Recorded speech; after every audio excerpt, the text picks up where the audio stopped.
was the CRAP test, and we'll be kind of working with that a little bit all term, and especially as we get into the second unit. We'll really be kind of using that to sort of evaluate the sources that you're finding and kind of practicing with this more and more kind of as we go. A couple of things just to kind of differentiate between what is crap versus what has influence in the conversation. I want to make just a couple of points about how we're going to go at your research from the beginning. First, crappy sources and what is considered crap can come in many shapes and sizes. Each source has to be considered individually. If you remember us talking about all the voices and perspectives that were considered in the video games and violence model that we looked at, there were parents and gamers and teachers and scholars, and some of those you would consider more credible than others. But some of them, like not all sources, can be used for more than just evidence. When you're like really communicating and trying to write a paper, you might be using evidence, but you might also be using sources for examples. You might also be using sources to refute them. If you think about like a lot of biased sources, they have power in the conversation. There might be a documentary that is popular on Netflix and everybody has seen, and if you are really making an argument about and trying to communicate about this issue, your audience is going to expect you to talk about that documentary. Maybe it's biased, maybe it's horrible, but your purpose in that paper wouldn't be to use that documentary as evidence. It might be to break it down and explain why people shouldn't be listening to it. But you have to watch it first. And that's kind of the point, is that we're going to come at it by looking at the whole conversation first, the good, the bad, and the ugly. So determining that it doesn't have scholarly level of credibility doesn't eliminate it as useful, and it doesn't eliminate it, might eliminate it as evidence, but it doesn't eliminate it as potentially useful, and it doesn't eliminate it from the conversation. A lot of times the sources that are biased, they still will help represent or illustrate a set of concerns from a certain perspective, and that might also be a way that you can use it. So evidence is just one thing to think about. So there's a lot of potential for sources in hearing out those voices in the conversation. There's a lot of crap. There's a lot of sources that aren't necessarily the upper level of credibility that are going to be in the conversation, and they're part of the conversation because they are in the conversation. Whether they're good, bad, ugly, biased, they're still in the conversation. People are listening to it, aware of it, talking about it, passing it on. It has power. And part of being a responsible researcher is to hear out that whole conversation, the whole thing, then be able to evaluate and weigh different perspectives and evidence and figure out what to do with those texts that represent that kind of array of voices in the conversation. But there are exceptions. Content farms. We're going to do some practice with these. And here's my thing with content farms. Content farms you will find, and there are fewer out there, but I still find every semester that there's always some that kind of weed their way into people's research and into people's projects. And it really is something to pay attention to. And again, they're mostly on like mostly, listen to me, they are part of the .com platform. One of the things that makes it tricky, because you have, a lot of really good sources on there, but then you have these sort of weeds choking all of the good stuff kind of out sometimes. So that it makes it really difficult to kind of sift through. And the thing with content farms is the goal where the content farm really is the money. They're trying to, it's quantity over quality. They are not trying to produce material that is valuable or new or accurate or in depth. They are just trying to spin out as many articles as possible, because those articles are going to have links. There are often going to be advertisements that take you to either other places on their platform, other articles, or back to places to sell you things, right? They're hiring a freelance writer that's making about $5 an article, and there's a formula. They're about 500 words, right? They have a little author bio. It's about 50 words. They're not always true. They're not always accurate. Here's my story. I used to write when I was in college for content farms. as a freelance writer because I had bills to pay. Okay. It happens. College is hard. And so I did this. I have filled 50 article orders for $200. Think about that. And $5 an article. I want you to think about how hard you would work on an article for $5.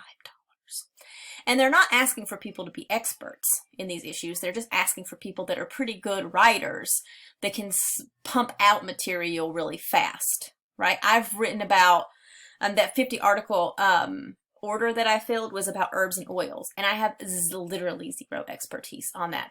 I Googled and used other really bad sites to write my really bad article, and that's what a lot of this is. It's freelance writers using bad work from other freelance writers to write their bad material so it can flood the internet with something that is a page that mostly exists for advertisements. It's just decorated with words. Okay. So we're going to look at some examples of this, and here are some red flags, right? They are riddled with ads.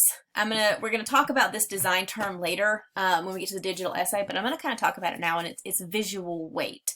It's when you're looking at a website, like if we looked at CNN, you have this ad up here, the fun like margarita ad, but you'll notice that most of the page, it clearly exists for the text. Clearly exists for the text. But you might have looked, sorry, my dog's barking in the background. But you might look at a website and notice that it pretty much just looks like it exists for the ads. Like there's way more focus on the ads than there is on the text. You even notice sometimes if you're, reading through these articles that the text is broken up by advertisement. So it's really hard to even tell like when the article starts and stops, and that's because it doesn't even matter. Because the point is for you to look at the ads. Not necessarily to have a really helpful, engaging, accurate article there, So the next thing is to look at these references.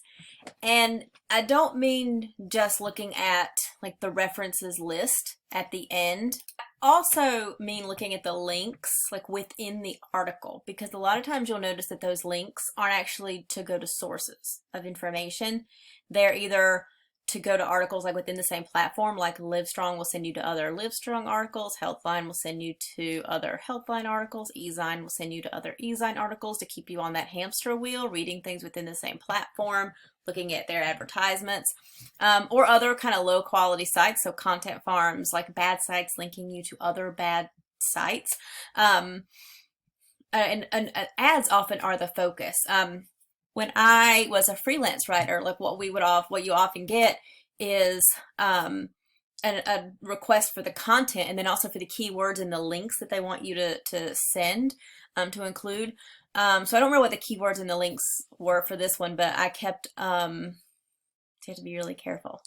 I did reviews on like the best places to go jogging around the country. And I don't know, you don't know much about me, but one thing I can tell you is that I don't run unless something is, chasing me, something like that. But you can easily generate this kind of material by going to the pictures on the websites of the places and then writing an article about it. And the point not really being to be accurate about those places, but to include the links so people will go look at ads. And also, I kept a mommy blog once. Like I have kids now, but I didn't then. But I kept a mommy blog about just all kinds of things. But the point wasn't like the mommy blog. The point was that I was supposed to work in links for Timberland boots. Let me tell you, that takes creativity. Just saying. You might also notice like really superficial information, or like things that are just like straight opinion. Like you go through and you don't see a source or a piece of information inside. Like it's really just this person and their opinion about the information. Or it's superficial, like groundbreaking, like 3 ways to lose weight. Drink more water. Cut your calories. Exercise. Like stuff you would never guess in a million years. Sketchy author bios.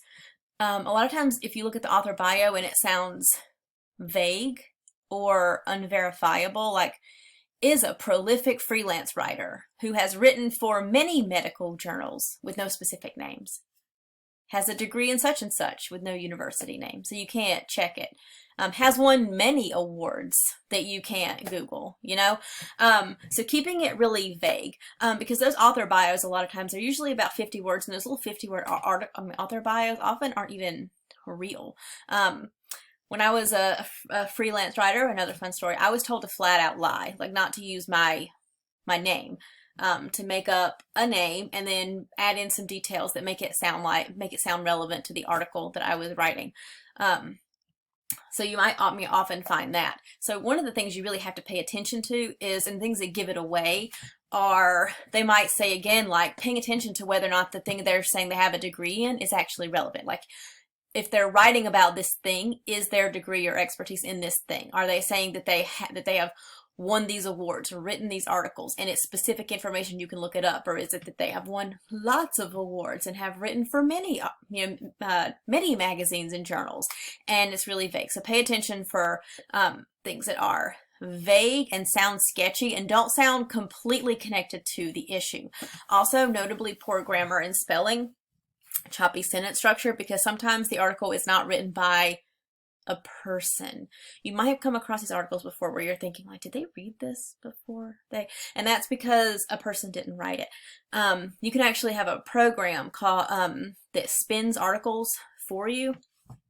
And you can hire a person to do it. One of my favorite things to do as a freelance writer was to spin articles.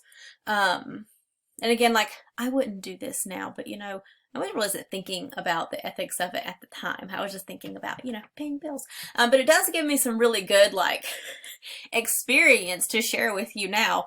But it was to spin articles where the company really doesn't want to write 5, you know, articles about this thing because they really don't care about putting the information out there. They just need content out on the internet with links so that people will buy things. Will click on those links, come back to their website and buy things. So they'll hire a writer and they'll give them one article, and that writer will turn that article into 10 articles that say all basically the same thing. Like you're just rewriting it 10 times so it passes Copyscape, so it doesn't get dinged for plagiarism. So they can publish like more content and, you know, do it fast. And so if you're reading articles and you're feeling, you know, kind of thinking, you know, this sounds like several other articles I've read, because it's probably like, it could be actually the same article. It is expensive to do that. So a lot of times they'll actually just put it through a spinner. Like you can actually just put the file into a spinner program and it'll just spit back those articles. And a program will do it. And that's why it'll have the notably poor grammar and spelling and choppy sentence structure and, you know, that kind of stuff. So these are your red flags that you want to pay attention to. So now that we have covered the crap test we'll be using this semester and started off with some introductory crappy stuff and some red flags